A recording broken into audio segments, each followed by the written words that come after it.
Hey, welcome to the encore of the live lunch that we had. If you missed it, now we're having it available for you to check out. Quick question for you. Raise your hand if you've ever said, I'll start that habit tomorrow when life slows down, or I'll take that risk when I feel ready. I'll become that version of me someday. Here's the truth bomb by Dr. Benjamin Hardy. Your future self isn't waiting for someday. They're already alive. They're already wiser, braver, more generous, and curious. But they're also furious that you keep hitting the snooze button on their life. Join us mid-conversation with this powerhouse panel. We're diving deep into Be Your Future Self Now, the exact playbook for how lifelong learners become the people they can't wait to wake up as tomorrow. And to join us for our discussion today, we have Miss Pam Koppelman, and she is the Associate Vice President of Institutional Compliance at Norwich University, a private sector military college in Northfield, Vermont. And she began her role in 2023 after a distinguished 21-year career in the United States Army. So, Pam, welcome to the show.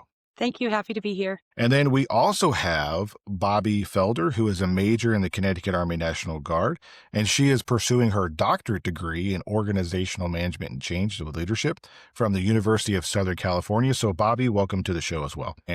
Anytime. Hey, so I'm glad that we're here to talk about this book. And my first question for you, actually, I'm going to change it up a little bit because we're live. What did you prefer? Which did you like best about the book? Did you like the threats or did you like the truths better? And you could chime in at whoever wants to take that one first. Okay, well, I'll start, Pam. I think we talked about threats was the part that I liked the best because it kind of put things in perspective and made it real for you, or for me at least while reading it. Specifically, threat number one around hope. And, there's a mountain of things we can dive into, but hope is pretty much, what the human dynamic needs to stay connected to like the present moment. So for me, hope, that thread of hope was definitely the one that resonated the most. Yeah, I would like to say that I too found I've kind of resonated with the threats a little bit more. And I think it's because I've been there, done that, and got the t-shirt with some of those threats, and I could identify with them more so than the truths because I'm not there yet. So let's talk about the first threat, and that's threat number one, which is without hope in your future, your present loses meaning. And oftentimes we can get lost in the day-to-day minutia of what we have going on in our life. We wake up, we do the same thing every single day. It's like rinse and repeat, right? So where did you find most connecting about this threat into your current lives? Yeah, I'll start. So being in the military, or probably just anywhere, I would say that there was always this saying that prepare for the worst and hope for the best.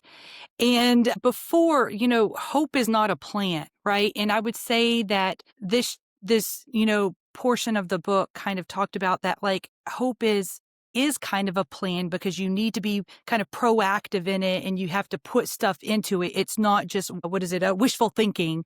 I think is what it kind of alludes to a little bit. And I would say that hope, like in my own life though, is, just kind of thinking about like, a better life for not only myself, but for my family. And so it's kind of putting a bigger perspective on it. It's not just about me. It's about my family. It's about my organization, friends, my community, all of those areas. And so I don't know. I kind of, I did chuckle with this, because whenever I was reading it, because of just that military mentality about prepare for the worst and hope for the best.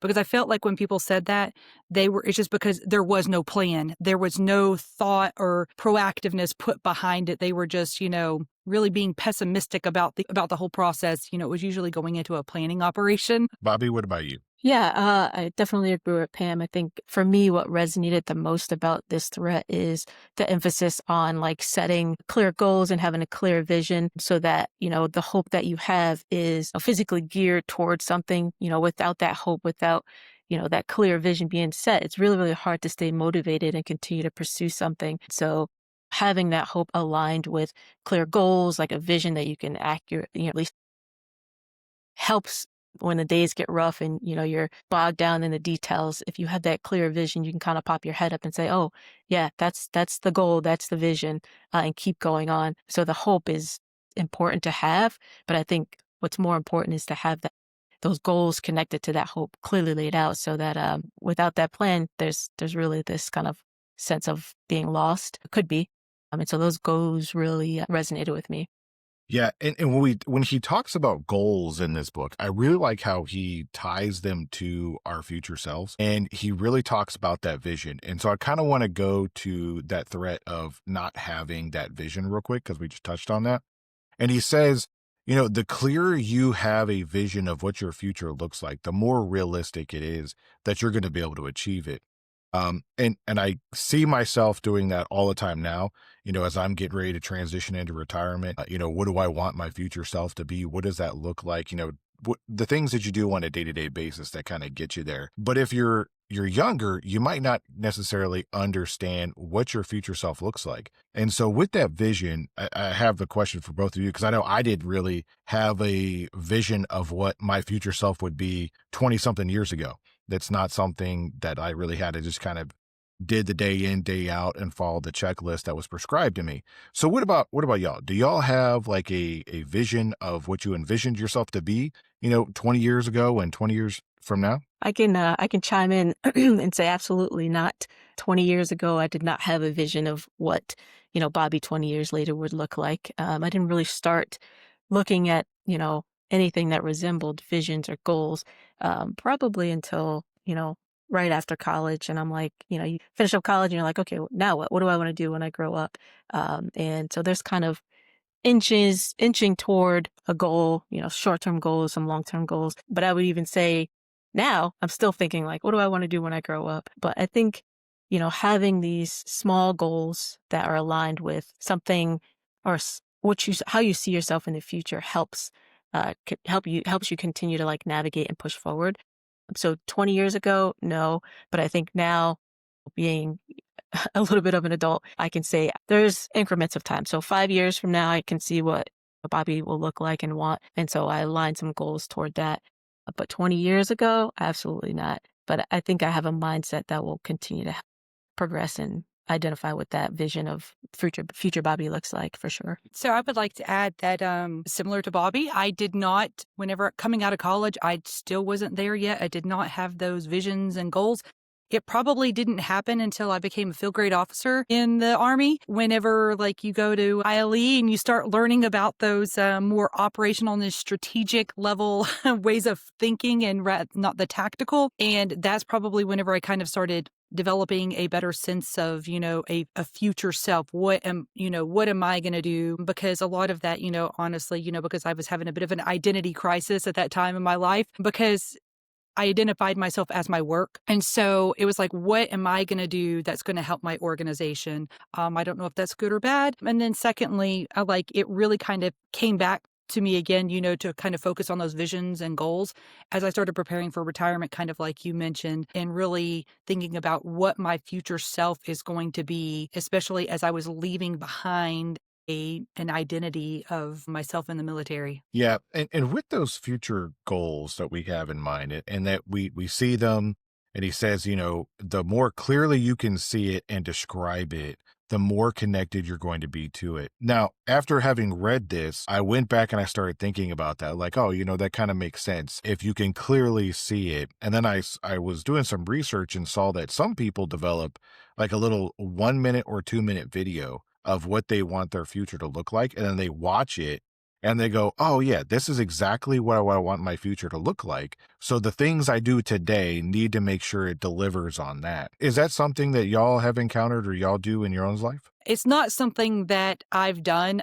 Mine's a little more, I guess, abstract.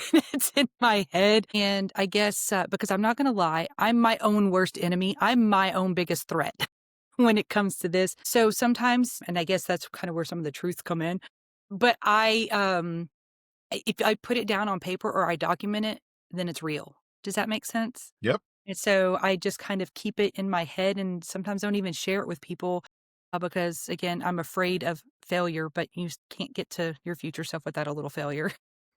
I would say that I don't think I've ever kind of recorded a video like depicting my goals, but I've definitely sat down and written out 3-year plan, 5-year plan, specifically in my career and like, okay, what positions, what assignments do I want and why, the loose timeline associated with it, because there's kind of this structure and path that officers can follow in the military. But I think writing it down helped make the goal more real, help me stay connected to it.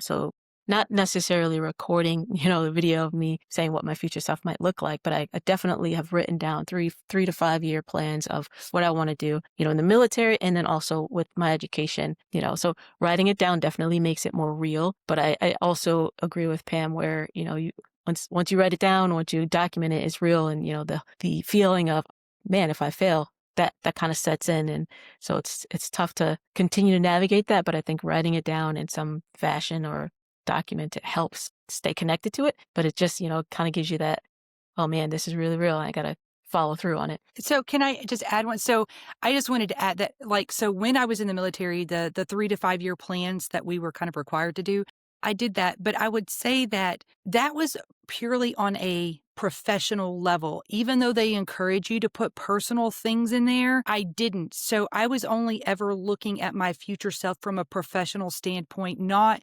holistically. So I think that that's where, like, I don't even think it's just a me thing. I think that's where sometimes people, collectively struggle, is with they only focus on one area of their life and not all of it. Well, I would add in, so that goes back to who we are programmed to believe who we think we are, right? Because even with folks in the military, you are a soldier, and that is your identity, right? But that's not who you were born, right? You were born Pam and Bobby, and then of course me, Tim, right? That's who we were born, and then we grew up, and then we assumed a different identity. And with that identity came with, oh, you got to do these things. That's how you have to act. That's how you have to prepare. And it neglects a lot of parts of who we are as people. And it's just kind of nature of the business. And that's why I kind of want to talk about the reactive narrative that we talk about our past with that, because oftentimes we make self-limiting statements that limit our future. And that's a huge threat. Right? Like, well, I could never do this because I didn't do X, Y, and Z. Or I didn't do this because I didn't have the opportunity to do X, Y, and Z. Or you don't understand the struggles I went through or the hardships I went through. So I'll never be able to do, whatever it is, the trajectory it is on that. So how do we combat that threat? That one's hard to combat. And it's, I would say, again, it's still a threat to me today. And it requires a lot of self-awareness and self-reflection and just kind of, sometimes just getting over yourself. And that is easier said than done sometimes. I definitely agree. I think, if you're, being in the military, kind of boxed into this persona or this identity that you assume, when you join. And it's very easy to lose yourself in that. But, because of, the level of patriotism or reasons why we join, it's easy to feel like that's okay. And so when whatever the moment is for you, you take a step back and say, okay, this is a part of me, not my identity. Who am I for real? And, what kind of goals can I set and be clear on to align more with who I was born to be? When that happens, I think, it's an opportunity for growth for sure. But it's very hard to get there because we're so programmed, societally to be identified with, this part of you. In our case, it's being in the military, that career goal. But I agree with you, Pam. I spent a lot of time setting goals, aligned with the career, the professional path, and more recently decided to try to do more self development, personal development on, the personal side, and figure out navigating who Bobby is outside of the military and exploring those things. And it turns out a lot of my personal goals are very aligned with some of, very goals around leadership and wanting to help people and, be a guiding light for, younger generations. Fortunately, it aligns, but, it is tough to pull yourself out of that prescribed identity, if you will, being in the military or some other professional path. And for everybody watching this right now, if there's something that resonates with you that we're talking about, go ahead and drop it in the chat. And then we'll read it out and we'll talk about it. If you have a question, we'll also ask that as well.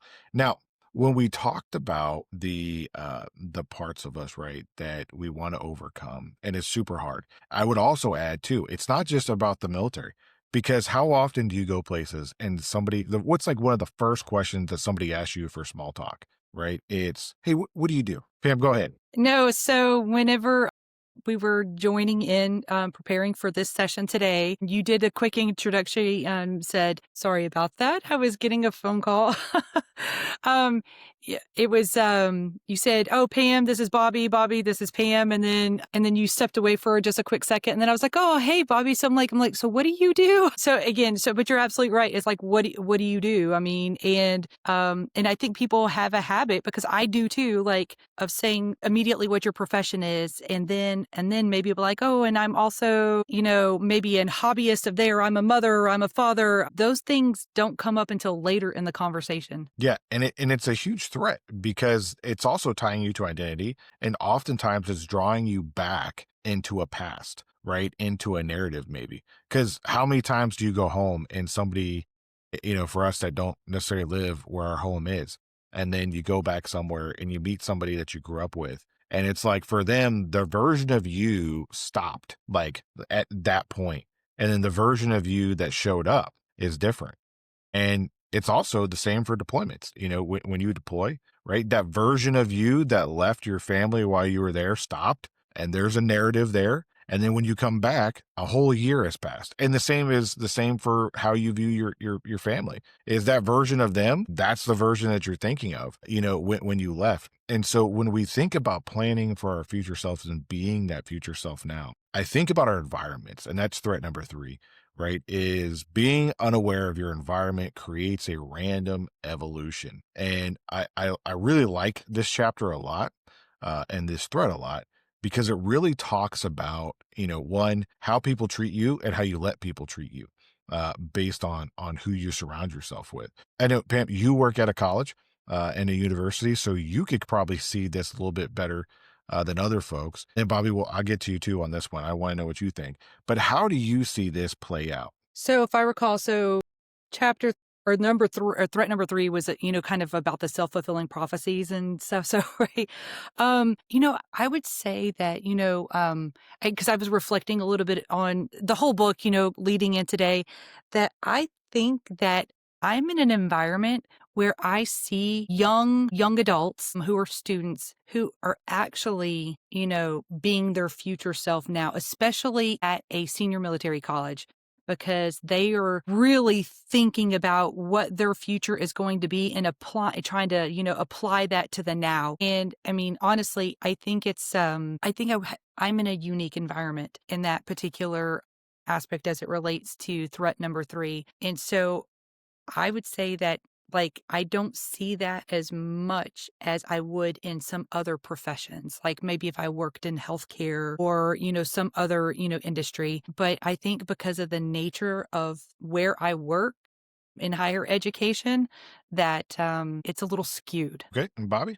No, I think the environment and the people who are around me and, my peers in particular shapes, how we view our future selves.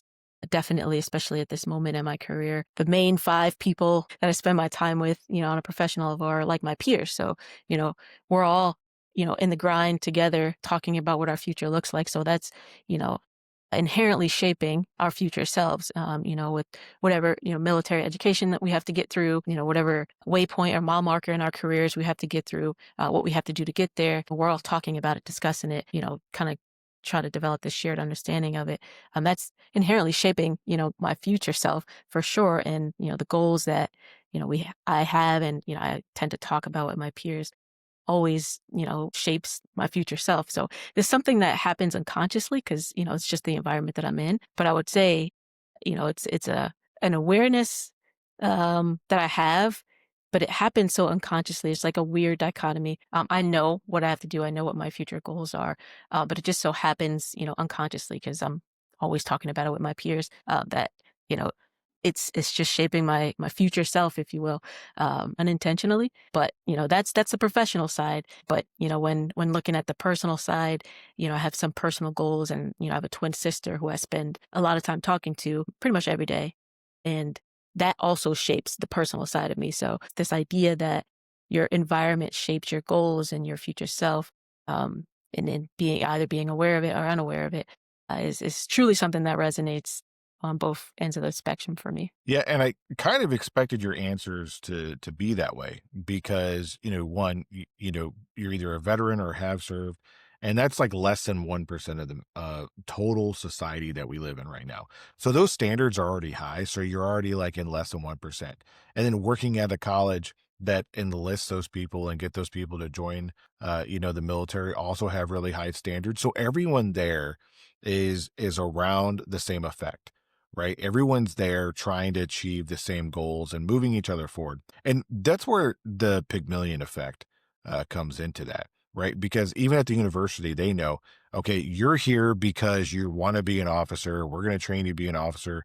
Or, your parents said you had to go here anyway because you had to do it, right?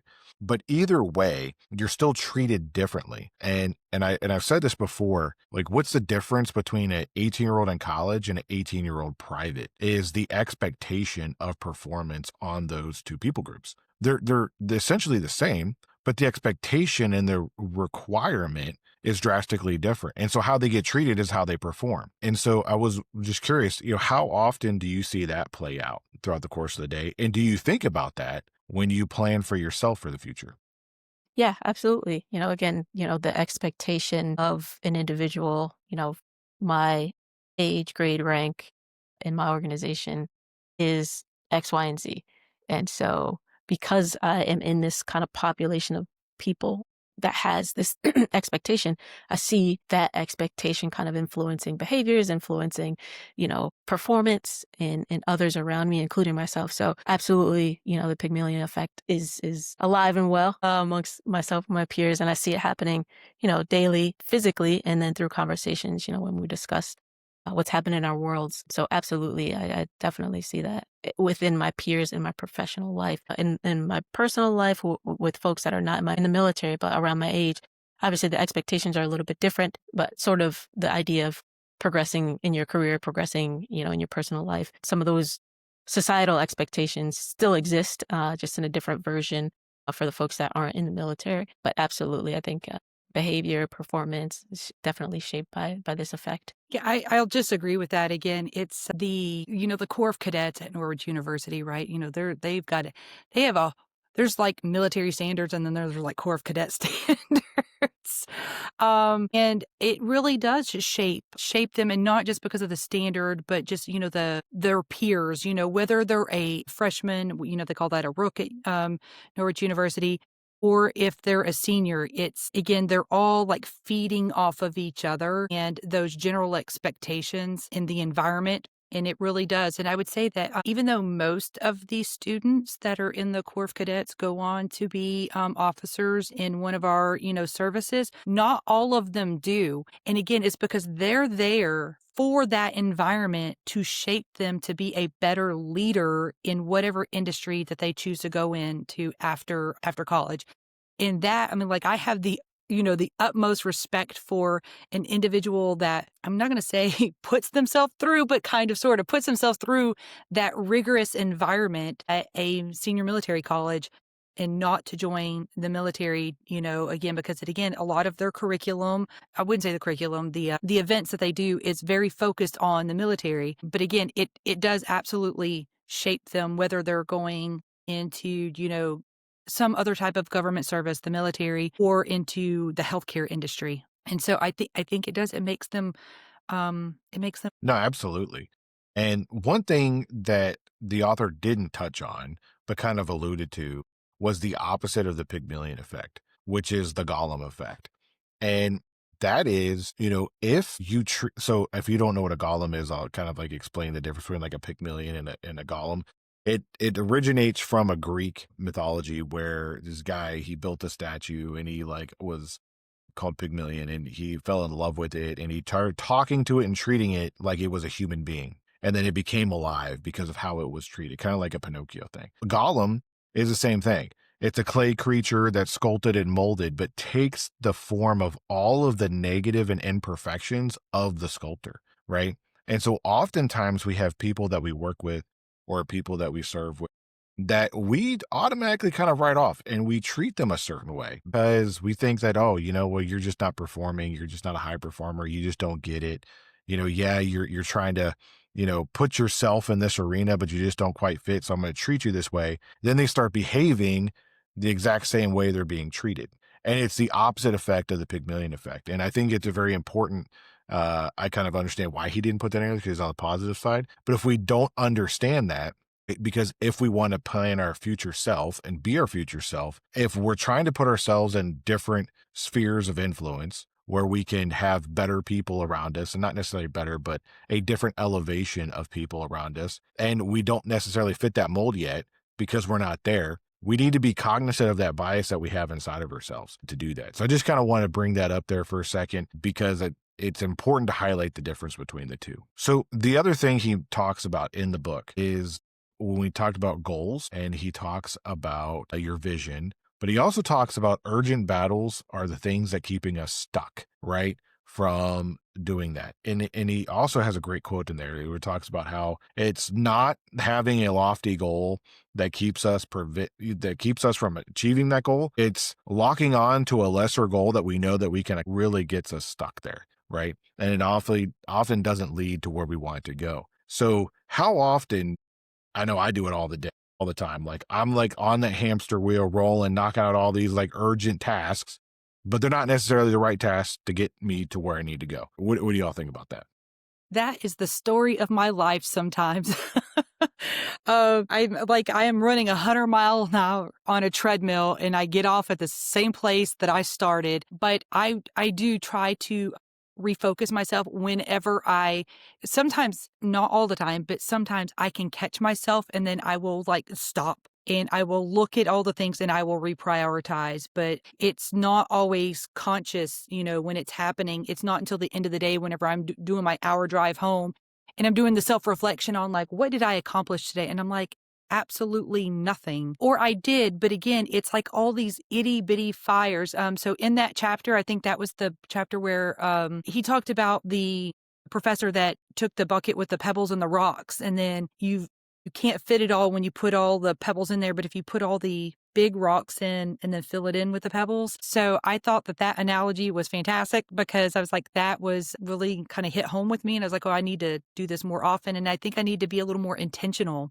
kind of like the book says, be a little intentional about being your future self. But no, I do. This one really kind of, hit home with me. And I try not for it to be the story of my life of being on that treadmill forever. I'm right there with you, Pam. Definitely story of my life. That constant hamster wheel and you're kind of in the weeds dealing with the immediate urgent things. And sometimes it's very tough to pop your head up out of that and kind of take a look out to survey where you are with long-term goals. And sometimes, like you said, it doesn't happen unless we put some intentional effort into popping up out of it. But other times it's kind of forced on us, right? Through some series of events, whether unfortunate or, something that just grabs your attention where you're like, oh, shoot, I need to actually pull out and figure out where I'm at with my bigger goals, or do I need to start extending those goals? And I've had plenty of opportunities throughout my career where I've been kind of in the weeds, getting things done, those 25-meter targets, and then that 300-meter target all of a sudden comes right square in your face, and it's a now 5-meter target. And you're like, oh, wow, that came up on me real fast. So if you're not intentional, you might get hit with one of those. But I certainly understand the struggle, right? Do the thing in front of you and knock it out because of those quick dopamine rushes.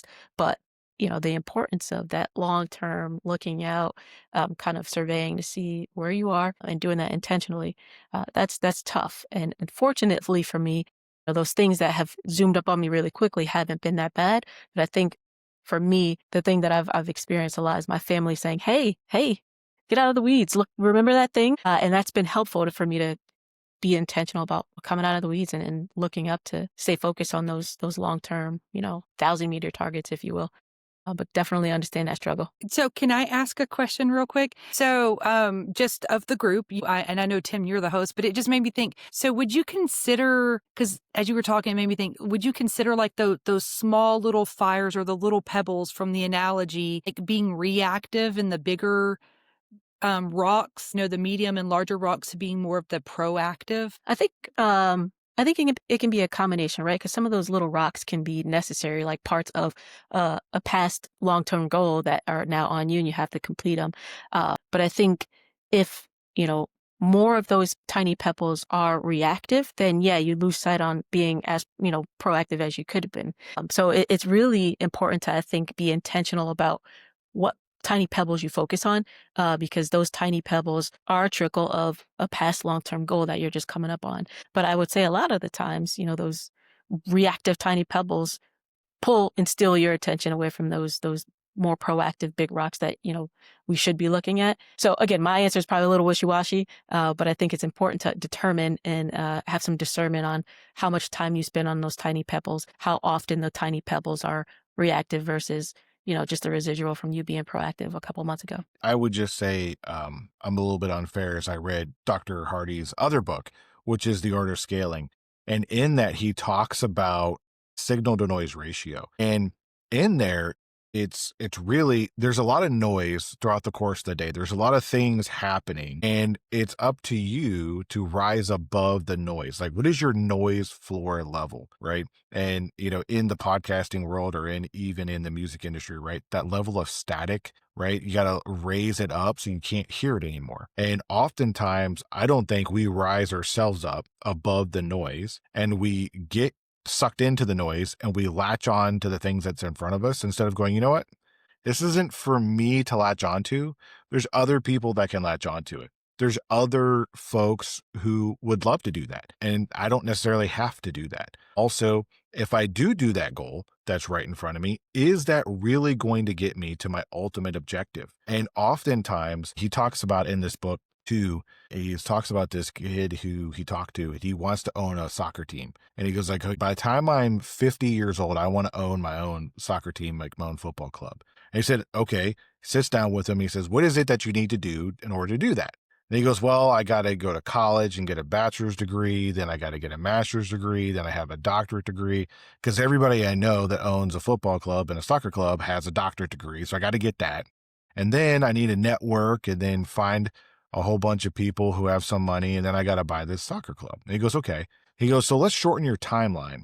Let's say you have 5 years to get all this done. What's really necessary in order to get that done?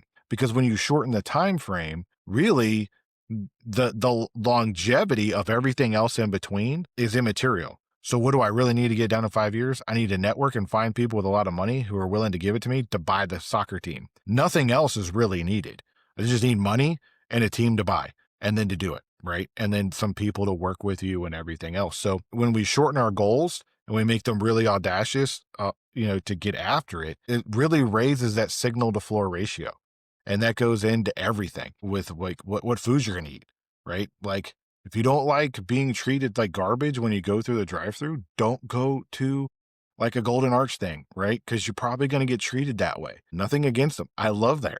But I'm not going to get mad when they screw something up, because that's what it is. If I raise my floor level to not do that, then I'll never entertain that. And I think that's where he's talking about this rat race and this wheel that we get after. We have a lot of little pebbles. We have to do those things, but oftentimes they're not the things that we have to do that reach our ultimate goal. Thank you. I appreciate that feedback again, because I was just I went down a little bit of a rabbit hole on that one. No, absolutely. I'm sorry. I just wanted to add one thing about the pebbles, that floor or your ceiling ratio. Discernment is what's going to allow us to figure out how much time we spend on what and what we're willing to tolerate. And that's something we lose sight of. But that discernment is going to be able to tell us what our floor is, what our ceiling is, and what we will and won't tolerate as it relates to goals and the time we spend on tasks. And with time spent on tasks leads to a certain level of success. And success can also be one of our biggest hindrance to failure. And I'm kind of going to do like a Jomini reference and a Clausewitz reference, right? So Jomini wrote a book about war at a time where he won a lot of the things. So he's like, I wrote a book on how to win. And Clausewitz wrote a book of, hey, this is how you like lose gracefully, and here's why it sucks over a long period of time. And here's the things I learned along the way. And failure is a powerful teacher. But oftentimes I feel like people are afraid of failure, even though failure is where you learn from. So what are your thoughts on this threat? So I really appreciated this threat. He highlights that success can be hard to handle for some individuals, organizations, however you want to look at it. And that kind of ties back to, I think I already mentioned, Dr. Nancy Schlossberg, who is the leading expert on transition, or a leading. And so again, those that like achieve success overnight though, like, cause it happens so quickly, did not, it was not gradual, I think it can be overwhelming. And so I think that if you take your future self and your goals and they're incremental and not jumping from 0 to 100, then, you may have a better, it won't be such a threat, I should say, to someone. So I'm like, again, I think success can be overwhelming. And whenever you think about that and you go from 0 to 100, that, it's just like, and then, you might start pulling away from, the future self that you've designed for yourself. So yeah, I know I really appreciated this one, because at first you're like, oh, once I'm successful, everything, it's going to be great. But that's not always true. Or once you achieve success, then you forget that you still have to, and you become complacent. I think he highlights on complacency in there, that you become complacent and you don't continue to do the things you need to do in order to remain successful or to achieve the next level of success. I definitely agree. I think in terms of the threat of failure, the one that resonated, or the part that resonated for me the most was, not being in the arena, not taking the risk, not doing the thing, because then, that's failure by default because you haven't even tried. And so I think a lot of times for myself, I've thought and thought and thought and thought about doing something, and then thought about what happens if, it doesn't work out the way I planned in my head. And that time spent thinking about it is time of me not doing it. So I'm not in the arena. And so that's a failure in and of itself. So I think, that threat of just not even taking the chance to do it, not even getting in the arena, just inherently stifles our ability to have success or be that future version of ourselves. Whatever it takes to get over that fear of failure and get in the ring, or, get skin in the game is important, because, the time is ticking, the clock is ticking, and, you're just spending time not being in the arena and not finding out what doesn't work. And that will get you closer to what might actually work for you. So that threat of failure resonated just in terms of just not being in the ring, and you fail by default. How are you going to critique somebody when you never yourself got into the arena? So if you're in a place in your life and you're watching this and you're like, you know what? I'm afraid to get in the arena because of what everybody else might say. So what?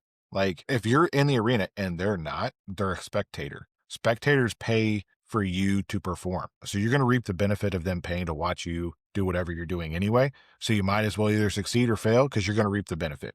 The second thing is that if you're in the arena and you're talking about, like, how do I get better? When he brought up the story of, I forget his actual name, but Bobby Fischer, chess player guide, where he went into the jujitsu fighting, and he wanted to like go up against people who are better than him. Not like a little bit better than him, but like significantly better than him, because he knew if I fail every single day, I'm going to get better.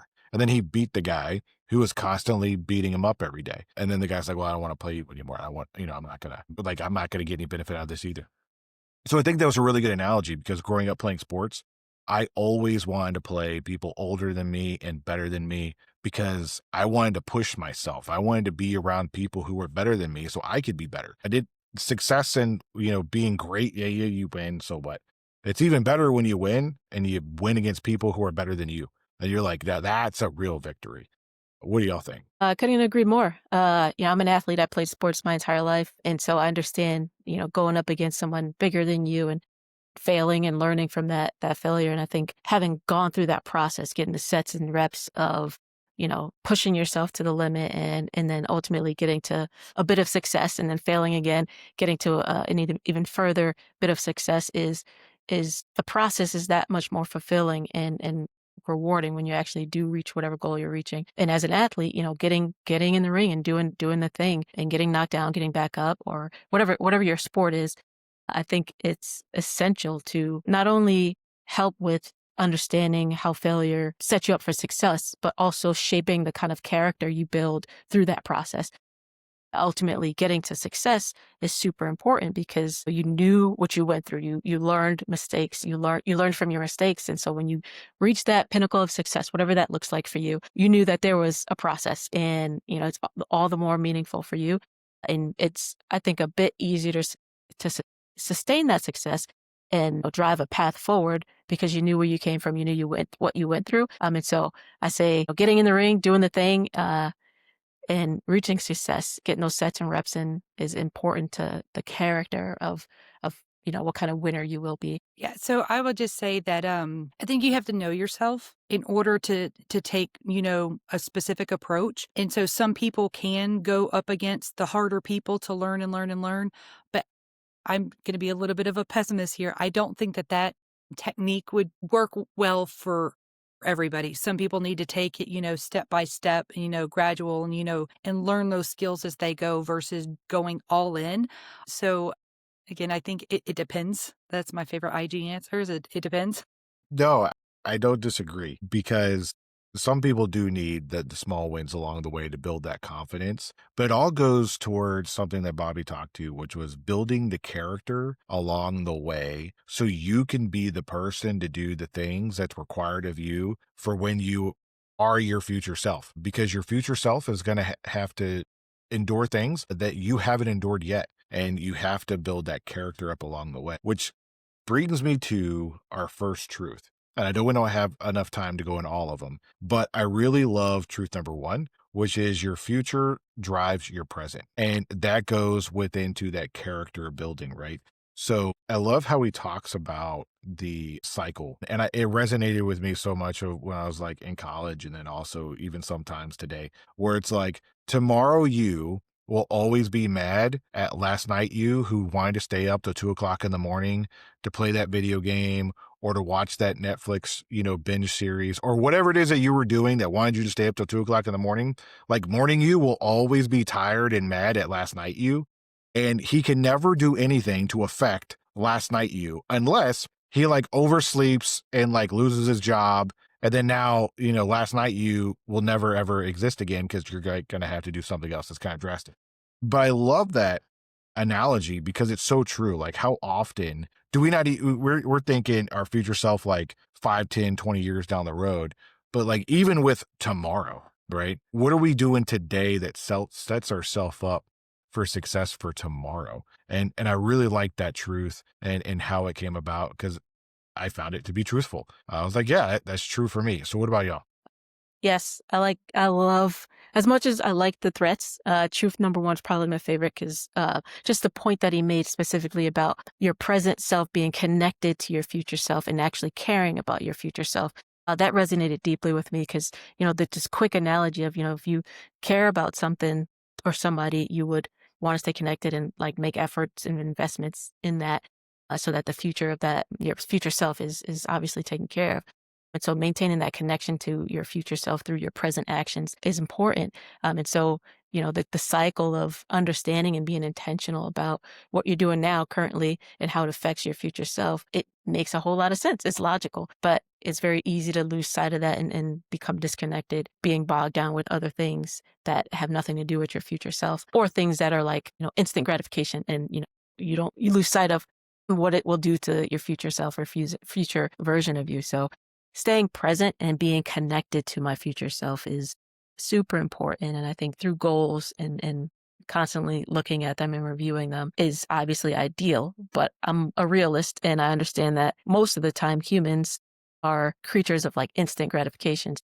It's very tough to keep that future self in mind and stay connected to it. Obviously, that's what's going to get you to prepping and developing your future self. I would add that I struggle with that a lot, right? And because I'm often caught up like, with just kind of living in the now, right? Rather than, but again, I sometimes tell myself, well, tomorrow morning you will appreciate that you did all this preparation now. And again, so I do have to have perspective sometimes.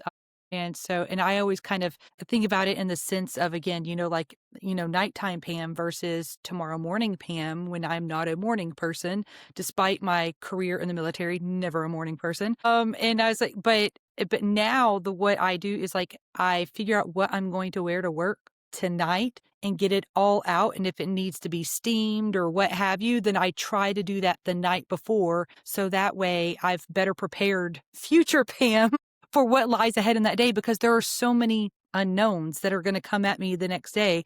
So I do try to have that perspective and, and it sounds, silly, but, I think about what's going to happen tomorrow because it helps me inform the decisions that I'm going to make this evening and how I prepare for that. So I sometimes do lose that focus and that perspective. But I mean, I do try to think about it. So we only have a few minutes left, and I just wanted to offer up to both of you, is there a truth that really was like, you know what? I really want to talk about this one truth before we go because it really resonated with me, besides the one that we just talked about. And if that's the one that we talked about, that's fine too. But I think that there were a lot of truths in here that were not very apparent based on the threats and may have spoken to you more than some. And for everybody watching this while they're going through it, I don't prepare any type of script ahead of time. I'm like, this is just a conversation. We read the book and then we get on here and we have a talk. So I really put everybody on the spot. And so that's how you know they know what they're talking about, because you don't have anything to prepare from. It's your own thoughts, your own perspectives on it. So I just wanted to offer that up to you. I do one that resonated. I think the first one was like my favorite, hands down, but I think one that resonated a lot was, the one around success. Your ability to achieve success is, nothing more than being your authentic self, right? And so if you have goals and they're aligned with your values and they're aligned with who you intrinsically are, you're inherently gonna drive toward that success because it feels the most natural to you. It feels what's authentically true to you. And part of that is being a version of yourself that, you are proud of, you're comfortable with, you are authentically just being. And so I think it's resonating because, in all the things that I do, whether military or, personal, I try to do them in an authentic way that feels good to me inherently, right? So when I think of authenticity, I think of what feels good to me, what are aligned with my values. And so if my goals are aligned with that and, I'm developing what my future self looks like, and if all of that is aligned with who I am authentically, it's a lot easier to achieve success because that feels good. Making a goal or setting a goal on something that is not necessarily aligned to you or, something that you really don't want to do, it's a lot harder to stay motivated toward that. So I think, success is achieved for sure by being true to yourself and who you are authentically. And I think I would offer that advice to anyone setting goals. Make sure they're aligned with your authentic self for sure. So as we wrap this up, I know I mentioned at the beginning, this time of year can be hard for folks. And I think a lot of it is because we don't necessarily prepare for our future selves. And then we come into the holiday seasons and we find ourselves more alone. And if that's you, that's fine. That's okay. Just take a look at the things that you can do to better prepare yourself for the future. Look at it as, hey, this is where I'm at. And everything starts with an awareness. And oftentimes we are unaware of ourselves and we're unaware of the situations we're in. So everything starts with a self-awareness. This one may end up in the pound. So everything starts with an awareness. So stay in tune with where you are and where you want to be. And if you're not happy with where you are, connect to your future self and say, hey, you know what? I care enough about you that I'm going to take care of the right things today. So that way we can do that in the future. So I just wanted to say thank you, Pam and Bobby, for stopping by and joining us for this conversation. And to everybody who's listening and watching this, I appreciate you stopping by as well. And we'll do this again soon. So thank you. Thank you. Happy to be here.